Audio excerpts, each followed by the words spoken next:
Lawrence Joseph Bader disappeared from the shores of Lake Erie on a stormy night in 1957, leaving his job, wife, and children, an entire life behind. But his disappearance was only the beginning of a perplexing journey that would span hundreds of miles, multiple years, and the love of family and friends. Join us as we explore the strange twists and turns of this unsolved mystery, where reality blurs and the truth remains tantalizingly out of reach. Welcome back to Fireside Unsolved, Episode 95, The Strange Story of Lawrence Joseph Bader.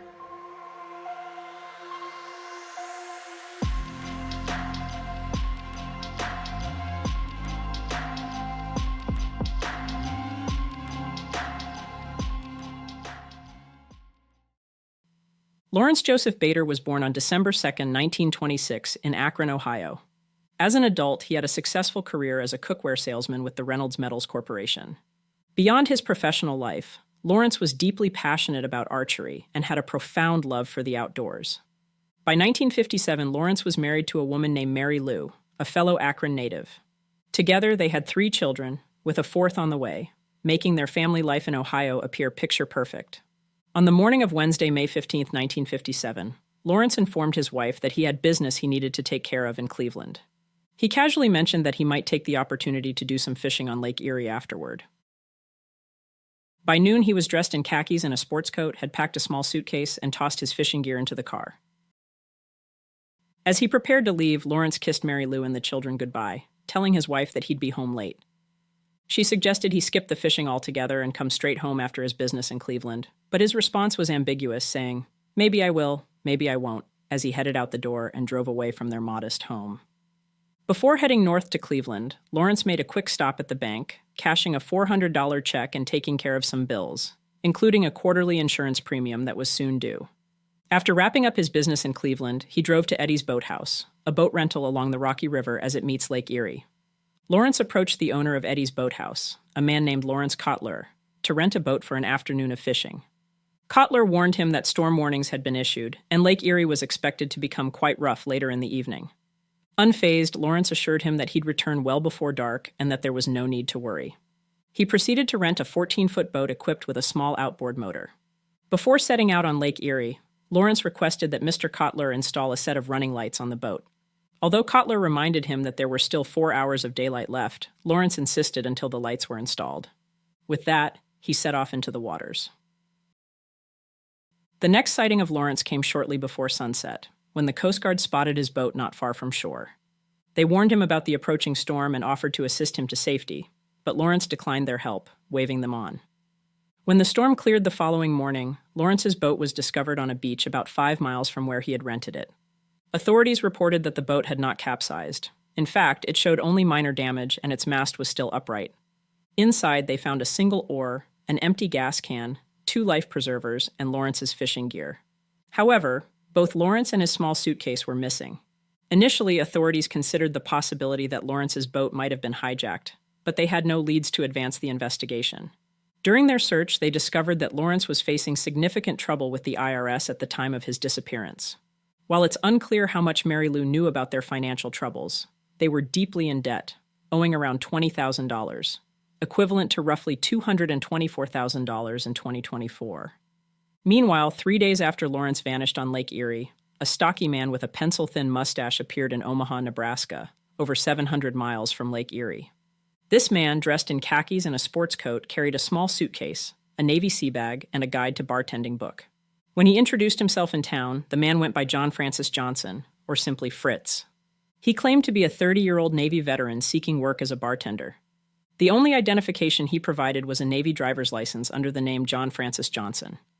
Just 2 days later, he was working behind the bar at Ross's Steakhouse in Omaha, Nebraska.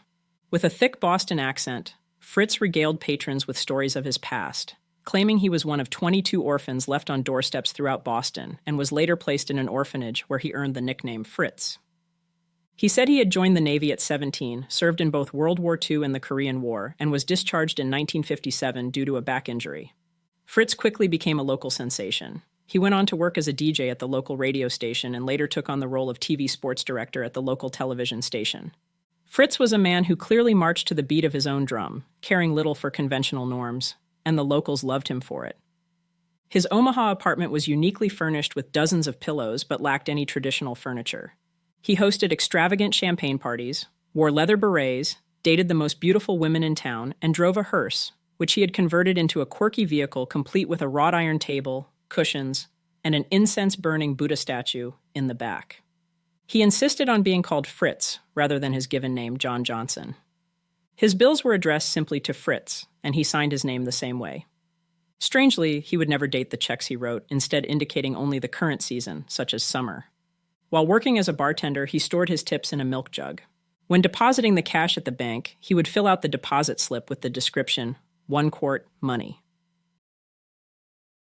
Despite his peculiarities and unusual behavior, Fritz was a perpetually cheerful person, always sporting a smile, though he had an aversion to bad or negative news, avoiding newspapers and television news entirely. Fritz was known for his attention-grabbing publicity stunts in Omaha, often supporting causes that mattered to him or his friends. For instance, he once sat on top of a flagpole for 30 days to raise funds for polio research. He frequently shared with his friends that he had spent much of his life being directed by others, first in the orphanage, then in the Navy, and now he was determined to live life on his own terms. One of those terms he was vocal about was a refusal to marry. He often criticized his friends for their decisions to settle down, with one roommate later recalling, he was dead set against it. Nevertheless, in 1961, Fritz surprised everyone by marrying Nancy Zimmer, a 20-year-old divorcee, and adopting her daughter as his own. The couple later had a son together. In 1964, Fritz was diagnosed with a cancerous tumor behind his left eye, which led to the loss of the eye and necessitated wearing an eye patch. This only added to his already animated persona around Omaha. On February 2, 1965, Fritz, who shared Lawrence's passion for archery, was demonstrating archery equipment at a sporting goods show in Chicago. There, an acquaintance from Akron seemed to recognize Fritz, despite the eye patch and mustache, except they thought he looked like someone else, someone that had been missing since 1957. This individual brought Lawrence Bader's 21-year-old niece, Suzanne Pica, to see for herself. Convinced that the man was Lawrence, she decided to go up and ask the man, "Pardon me, but aren't you my Uncle Larry Bader, who disappeared 7 years ago?" Fritz seemed to laugh off the question, but Pica didn't take no for an answer. She called his 2 brothers from Akron to come see for themselves. They brought Lawrence's military records, which included his fingerprints, and compared them with Fritz's. And a match was confirmed. Fritz was now confronted with the startling reality that he had been living an entirely new life, with 2 completely different identities. It was like a physical shock. Up until that moment, I had no doubt that I was not Larry Bader. But when I heard that, it was like a door had been slammed and somebody had hit me right in the face. While some may think finding Lawrence was good news, his reappearance created significant issues. Lawrence had been legally declared deceased in 1960, and since then, his first wife, Mary Lou, had been receiving monthly Social Security payments of $254, along with a $39,000 payout from Lawrence's life insurance, which she would now have to repay. Additionally, Mary Lou had begun dating again following Lawrence's death and had recently accepted a marriage proposal. Now the new marriage was considered invalid, particularly in the eyes of the Catholic Church.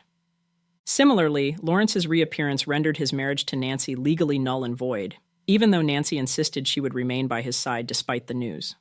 A team of psychiatrists spent 10 days evaluating Bader, concluding that he had no recollection of his previous life as Lawrence. Psychologists noted that cases of amnesia lasting several years, where individuals construct false memories to fill in the gaps, are rare but documented. Another theory proposed that the tumor could have contributed to Lawrence's memory loss, though this was never confirmed. Or it could be that Lawrence might have just sought to start over somewhere else, due to his previous involvement in various failed get-rich-quick schemes and his troubles with the IRS. Unfortunately, the malignant tumor that had previously led to the loss of his eye reappeared, ultimately causing his death at St. Joseph's Medical Hospital in Omaha, Nebraska on September 16, 1966. Lawrence Joseph Bader continued to identify as Fritz until the day he died. The life of Lawrence Joseph Bader remains a story that boggles the mind. Was his dramatic transformation and lost identity the result of genuine amnesia, or was it a carefully orchestrated way to leave his life in Akron behind? Despite the investigations and theories, the truth behind his disappearance and subsequent reappearance died with him, leaving us to ponder the true nature of this mystery. Thank you for joining us for another episode of Fireside Unsolved. If you haven't already, please like and subscribe to help the channel grow.